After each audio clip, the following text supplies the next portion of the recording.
Hey Rebel Rouser, I'm Alan Voivod and this is Star Wars 7x7, your daily dose of Star Wars joy. And thank you so much for joining me for it. So yeah, we're doing this episode a little later in the month than we usually do, but hey, better late than ever. So let's run down the 12 categories that we usually cover in terms of Star Wars storytelling, starting with movies. Now that the writer's strike is somewhat ended, I don't think everything is officially signed and I's dotted and T's crossed, but people are allowed to go back to work. So in regard to the new Jedi Order movie, that's the shorthand that we're using for it, the one that takes place 15 years after the Rise of Skywalker and will have Daisy Ridley returning. That movie was very close to having its script completed prior to the writer's strike. Now it can be completed. However, that's about all that can happen. I guess they can do pre-production work, but casting agents can start identifying people that they might want to bring in, but because of the SAG-AFTRA strike, actors cannot audition for roles. So yeah, that's going to be frozen for a while at this point until something happens with SAG-AFTRA. And the most recent update was that the studios were not coming to the bargaining table in good faith, according to the actors. And so the actors said, yeah, we're not anywhere with this right now. Then there's the movie that we're referring to as the Dawn of the Jedi movie. That's James Mangold's movie. And we heard recently that David Goyer, who had written scripts for the Vader Immortal stuff and Secrets of the Empire, the virtual reality stuff, that he had also worked on a script that was a Dawn of the Jedi type script. And it sounds like James Mangold came to Lucasfilm with that idea of working in that time period on his own separately. So it's just one of those wonderful bits of kismet, but we don't necessarily know whether he's going to be able to take advantage of Goyer's idea or if he has other ideas that he wants to pursue. That at least can now move forward potentially, or at least Lucasfilm can identify a writer to continue to work on this. Mangold himself is still working on other projects, so that doesn't seem like it's going to be showing up anytime soon. Then we have the Lando movie, which was going to be a series, but according to Stephen Glover, who is Donald Glover's brother, they are now developing it as a movie, and so writing can move ahead on that now, but that one, who the heck knows when that might end up getting produced. And then finally, there is the Mandoverse movie, let's call it, the one that Dave Filoni would be working on that would tie in all of the different Star Wars live action series. So that we imagine that he has been working on that in some fashion and then just had to pause for a few months while the writer's strike went its course.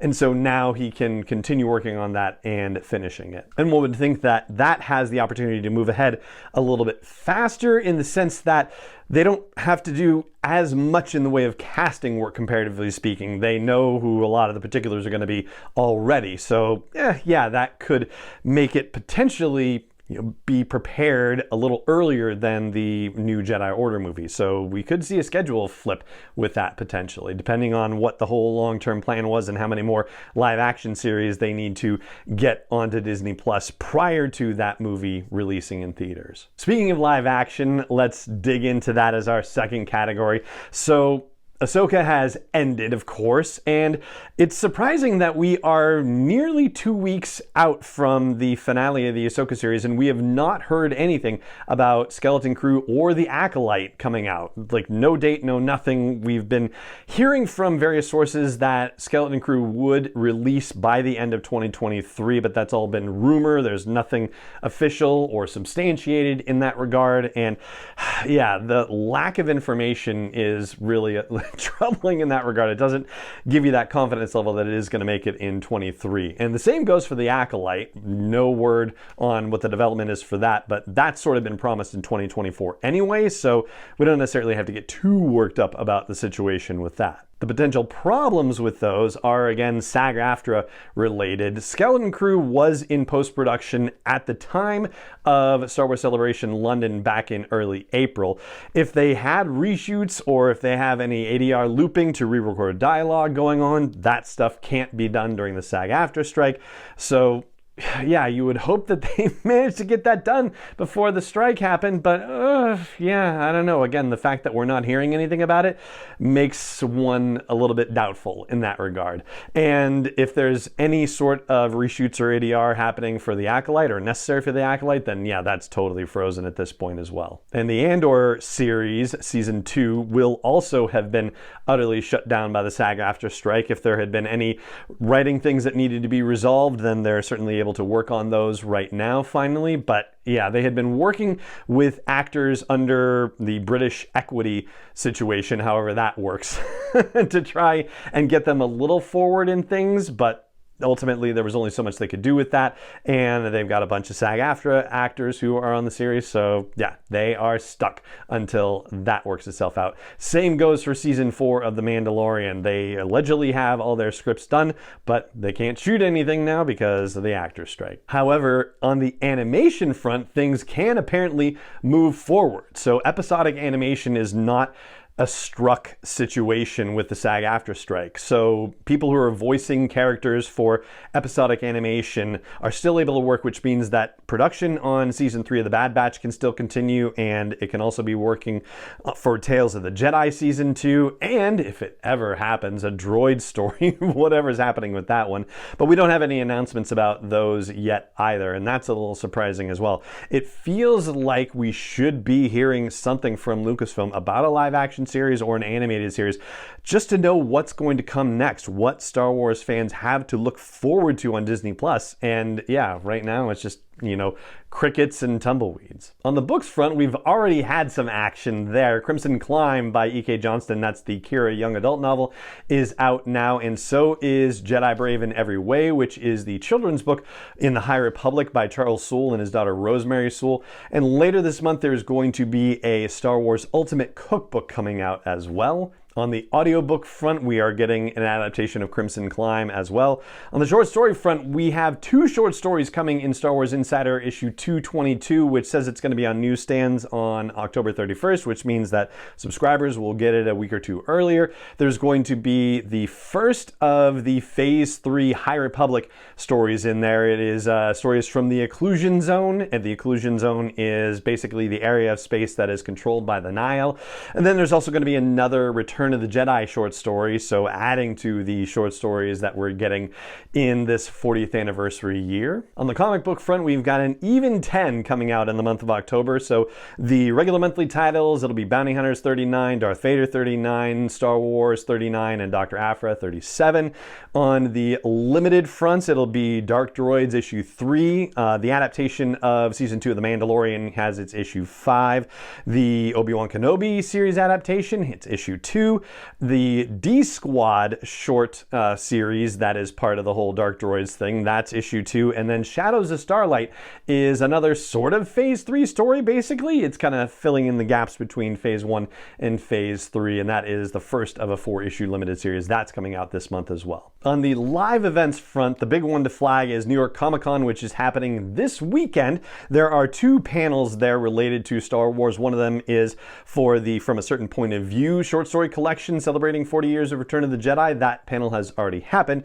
And happening today, I believe, is the Lucasfilm Publishing panel, which is Stories from a Galaxy Far, Far Away. So we're going to learn more about Lucasfilm's publishing plans for the next little while. And usually there's some comic related stuff too. So we will be talking about that in very short order. On the merchandise front, I've been keeping an eye on new releases, and especially now that we are coming into the holiday season, they're going to be coming fast and furious. But so far, no interesting new storytelling things out of any of the merchandise that's been released so far. Streaming, yeah, if we're not going to get any announcements about live action or animation being added to Disney Plus, then hopefully they'll add some new streaming stuff. But yeah, so far, nothing to look forward to on the horizon at this point.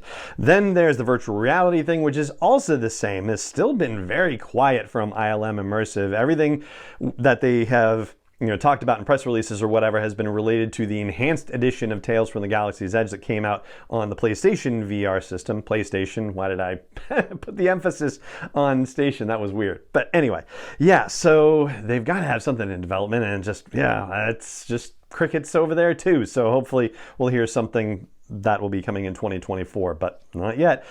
Speaking of things that we should have heard about and still haven't yet, on the video game front, Star Wars Hunters is still in some sort of soft launch thing in other territories outside the United States, and maybe someday it'll actually get released. I don't understand what's going on with that. It's so strange.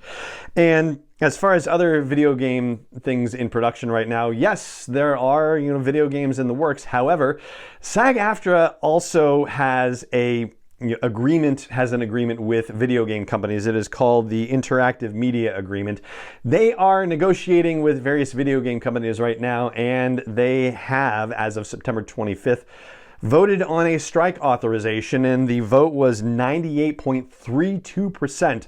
So that's how many members are ready to go on strike against the video game companies if they don't settle their agreement in negotiations. And yes, there are AI issues and all sorts of other fun things that sound similar to the kinds of things that they're having issues with the motion picture studios about. But at this moment, SAG-AFTRA has not officially declared the strike. So actors are still able to do voiceover work and motion capture work for video games, but if SAG says, all right, that's it, they're not working with us, so we're going to make the strike official, then all video game work ceases for actors as well. And yes, Electronic Arts and Disney Character Voices are two of the companies that the SAG-AFTRA folks list on their website. So yes, this is definitely going to affect future Star Wars video game production or ongoing Star Wars video game production. And so that is the rundown of all 12 categories that relate to Star Wars storytelling and what we have to expect for the month of October. And that is going to do it for this episode of the podcast. It just remains for me to say thank you so much for joining me for it, as always. And may the Force be with you wherever in the world you may be. Star Wars 7x7 is not endorsed or sponsored yet by Lucasfilm Limited, Disney, or 20th Century Fox, and is intended for entertainment and information purposes only. Star Wars, the Star Wars logo, all names and pictures of Star Wars characters, vehicles, and any other Star Wars related items are registered trademarks and/or copyrights of Lucasfilm Limited, or their respective trademark and copyright holders. May the Force be with them. All original content is copyrighted by Star Wars 7x7. We hope you love it.